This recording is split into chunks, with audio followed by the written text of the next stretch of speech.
Livro O Homem Integral, capítulo 9. A controvertida comunicação dos espíritos. O anseio inconsciente pela sobrevivência do ser consciente à morte física abre as portas da percepção psíquica, facultando o devassar das sombras do além.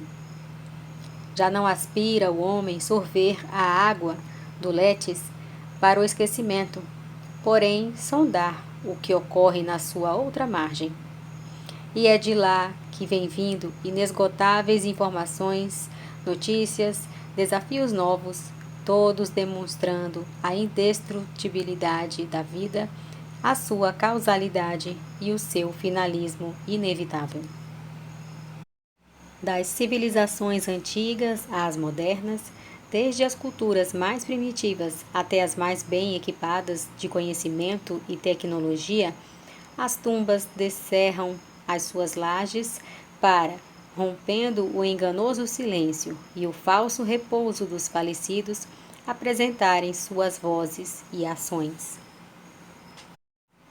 Por mais se dilatem os arquétipos junguianos até às suas nascentes estratificadoras, a sobrevivência os precede, porque foram aqueles que atravessaram a fronteira que vieram para elucidar a ocorrência mortuária, falando sobre a imortalidade a que retornaram.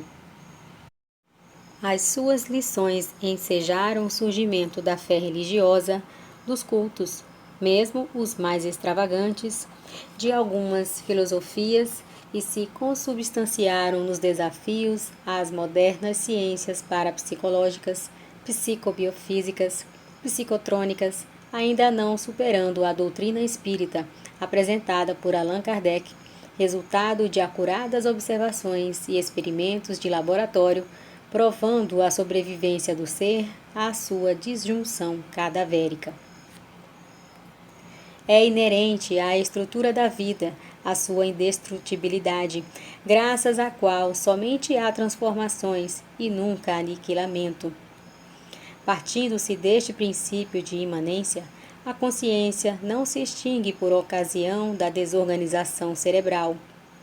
Independente dela, torna instrumento pelo qual se expressa, mas não indispensável à sua existência. Os fenômenos da ectoplasmia, vidência, psicofania, psicografia e os mais odiernamente estudados pela metaciência, que se utiliza de complexos aparelhos, Spiricon, Vidicon, atestam a continuação e independência do espírito à morte do corpo. Examinadas com cuidado inúmeras hipóteses para explicá-los, a única a resistir a todo ceptismo, pelos fatos que engloba, é a da imortalidade da alma, com a sua consequente comunicabilidade. Além dos produzidos pelo psiquismo humano, ressaltam aqueles que têm gênese nos seres de outras dimensões, que se fazem identificar de forma exaustiva e clara, não deixando outra alternativa, exceto a sua realidade transcendental de seres independentes e desencarnados.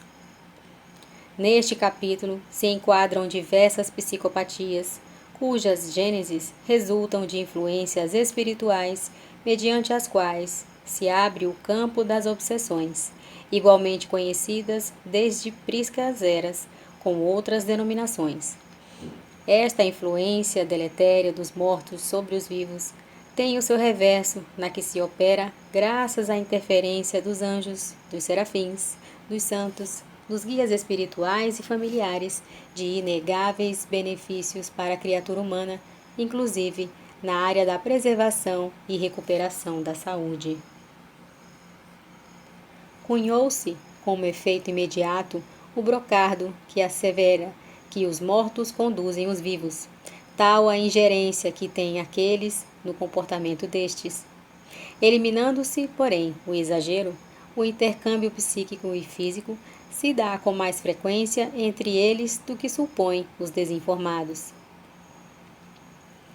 E isto constitui bela página do livro da vida, facultando ao ser pensante a compreensão e certeza da sua eternidade, bem como ensejando atender as excelentes possibilidades de crescimento desalienante e a perspectiva de plenitude, fora das conturbações e dos desajustes que ocorrem no processo de seu amadurecimento psicológico e de seu autodescobrimento.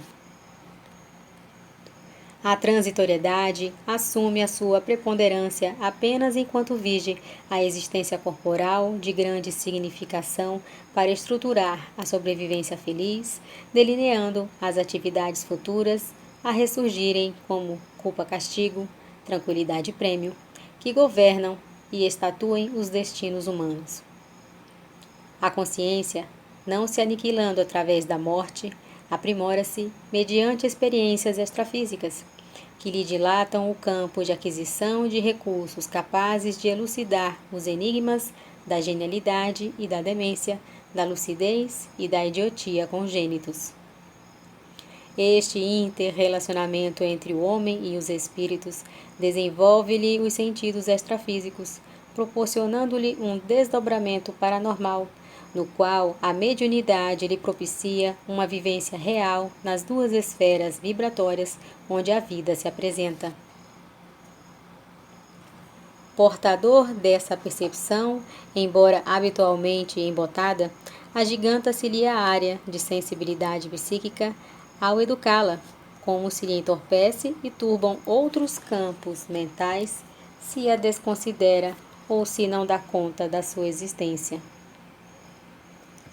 O complexo homem é de natureza transcendental, corporificando-se na forma física e dissociando-se através da morte, sem surgir de um para outro momento ao acaso, ou desintegrar-se sob o capricho de uma fatalidade nefasta, destruidora.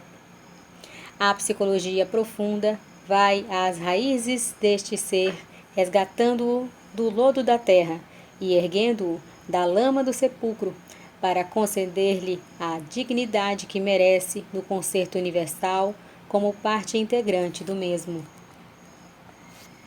A única forma de demonstrar e confirmar a imortalidade da alma é mediante a sua comunicabilidade, o que oferece consolações e esperanças inimagináveis, por outro lado, facultando ao ser humano lutar com estoicismo, graças à meta que o aguarda à frente, enquanto a consumpção, além de desnaturar a vida, retira-lhe todo o sentido, o significado, em razão da sua brevidade, isto sem nos referirmos aos desenlaces precoces, aos natimortos.